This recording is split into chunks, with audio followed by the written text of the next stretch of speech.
outcome USC 4.3. The student is able to examine healthy interpersonal skills and determine strategies to effectively develop new relationships and/or negotiate disagreements in relationships. The indicators will include the ability to recognize how various factors, including peer pressure, communication strategies, and assumptions affect relationships, reflect on personal behaviors that might influence others to feel included and those that may cause feelings of rejection, practice the ability to calm self and discuss how it is important to remain calm in disagreements, represent what disagreements look like, sound like, and feel like, recognize that disagreements are part of healthy and of unhealthy relationships, recognize and describe anger issues for self and others, such as name-calling, being reprimanded, and broken promises, and investigate how effectively and ineffectively negotiated disagreements affect relationships. When we talk to others, regardless of how close we are to them in our relationship, we can sometimes have a disagreement, which can become a fight. This often can become very harmful, and it is important that we recognize how our personal attitudes, thoughts, and responses to others will affect our relationships with others. This story will help us recognize what the signs of a disagreement are and what we can do to calmly resolve it without conflict. In addition, we will understand some of the factors that cause disagreements, such as peer pressure, insulting names, and lack of communication. This is the story of a boy named Ben, who lived in the small town of Oak Creek. Just like you, he was in the 4th grade. He had lived with his mom and his dad in a small house in town for his entire life. School was done. Ben liked to go to the park to play with his friends, Jack and Ryan. Jack was a very brave and daring boy who loved to play sports.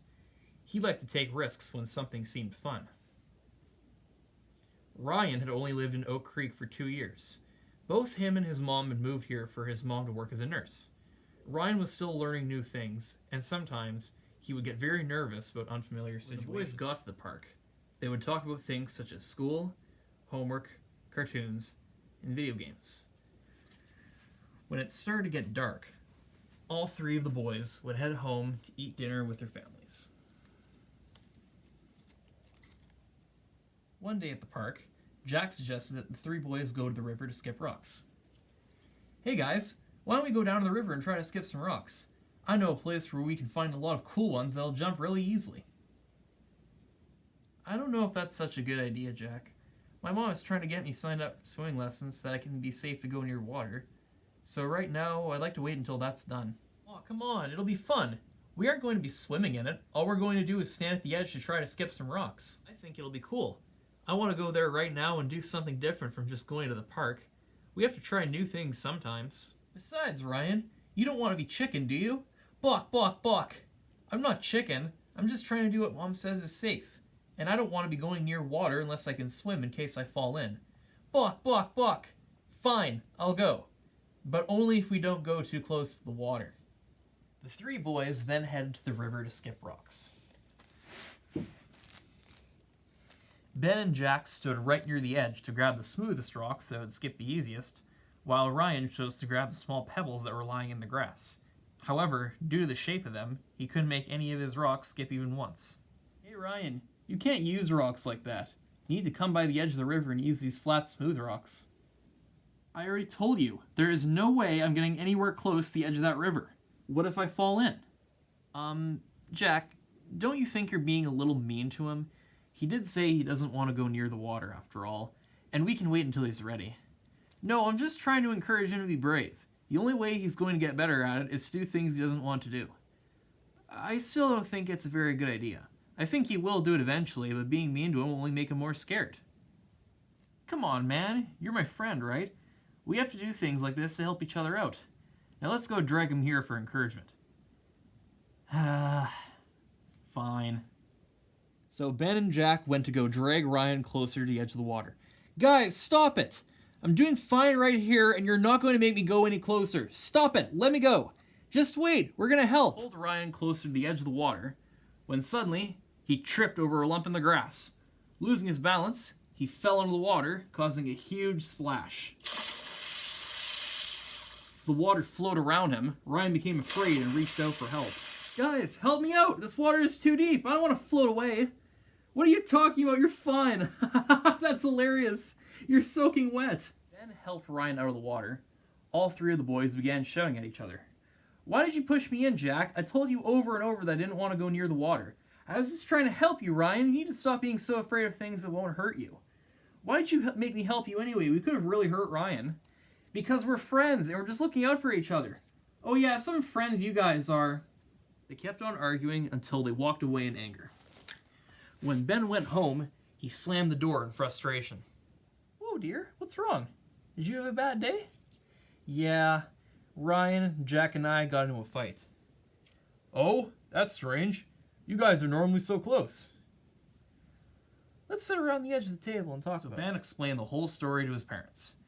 So Jack wanted to go down to the river to skip rocks, and Ryan didn't want to because he didn't feel comfortable going near the water. He wanted to wait until his mom signs him up for swimming lessons. Jack called him a bunch of names until he decided to go with us, but he stayed far away from the river. So Jack wanted me to help drag him to the river, and it didn't feel right, but I went with him because he's my friend, you know? But then Ryan tripped and fell in the river. We shouted at each other, and then we all left on our own. I feel terrible for doing that, and I'm angry at Jack for being a jerk.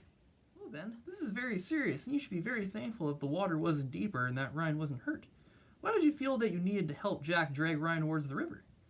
I felt very bad doing it, but I guess I just thought that we were helping Ryan be brave. At least, that's what Jack said. That sounds like peer pressure, Ben. You should never feel like you have to do something just because someone tells you to, even if that person is your friend. Not only that, how do you think Ryan felt when he was being called names? Sometimes that can make people very angry, especially when they're being made fun of for something they are sensitive about. It's important that Jack knows that the words he chooses can be hurtful, and he should change his language to be more respectful. After all this, though, I know you boys have been through a lot together. But you shouldn't have an insulting argument if you want to work as friends. When I was growing up, I disagreed with a lot of my friends as well. But if we hadn't worked out our problems calmly like we did, we may not have been friends for very long. Thanks, Mom and Dad. Tomorrow I'll go meet with them and we'll talk about what happened. Okay, Ben. You guys will work this out. I know it. They all gave each other a big hug before having dinner. The next day after school, Ben, Jack, and Ryan all met at the park once again. Hey guys, I had a talk with my dad after we all went home. He thought that I was being way too mean yesterday. So Ryan, I'm sorry for calling you names and not understanding why you didn't want to go near the water. And I'm sorry, Ben, for making you help me drag him. I'm sorry too, Ryan. I should have done what I thought was right instead of being pressured into doing something mean to you. Thanks, guys. I forgive you. I'm sorry for being so stubborn about it. I just didn't feel comfortable going near water at that moment. Don't worry, I understand now. You'll feel comfortable when you're ready. Now who wants to play some soccer and then come to my house to play some games? I'd love to. And so, having apologized to each other and learning from their mistakes, the three boys continued to have fun. The end. After the story is concluded, I would have the students go into partners and identify the key messages and points in the story that relate to the differences between a disagreement and argument and the factors that escalated the boys' disagreement.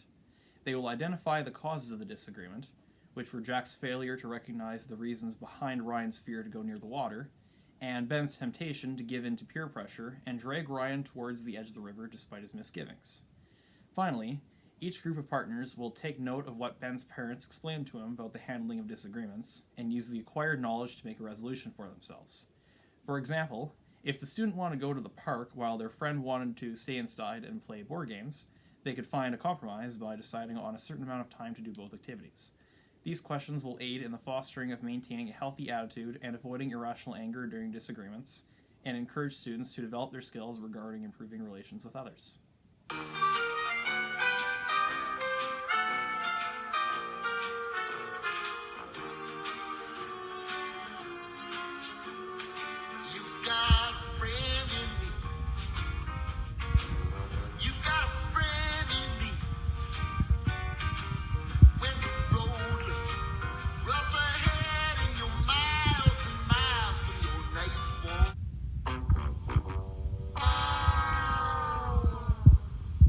Won't hurt you. Why did you make me help you anyway, Jack? We could have really hurt him. Because I was trying to help. Oh, damn, I forgot. Oh, no.